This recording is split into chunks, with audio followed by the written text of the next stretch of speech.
Bunburry Episode 10, Sinners and Saints, written by Helena Marchmont, narrated by Nathaniel Parker.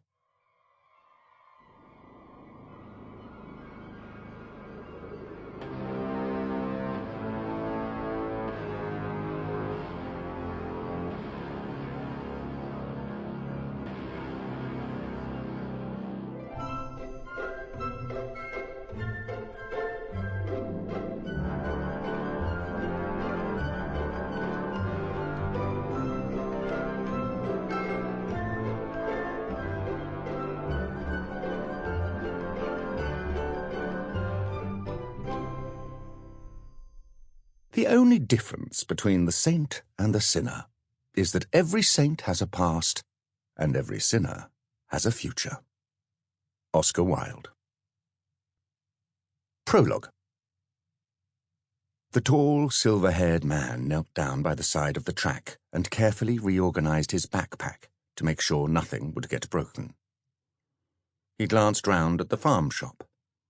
The woman who had served him had disappeared, and there was no sign of her coming back. The stocky, ruddy-faced man who ran to fetch her was probably her husband. It must have been some sort of emergency.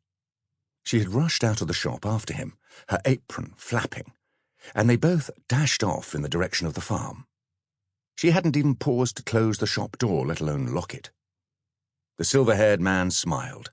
Perhaps she had been careless in her haste. But it was more likely that the need to lock the door hadn't crossed her mind. He could tell she wasn't the sort of woman to harbour suspicions about a stranger, however unusual their appearance. He at least had made sure to close the door. He refastened the backpack and hoisted it onto his shoulders. There was nobody else around, and from here he couldn't see the neighbouring farms, just fields and hills. It was a beautiful day, sunny, with a light breeze preventing it from getting too hot. As he set out for Bunbury, he began to sing. Chapter 1.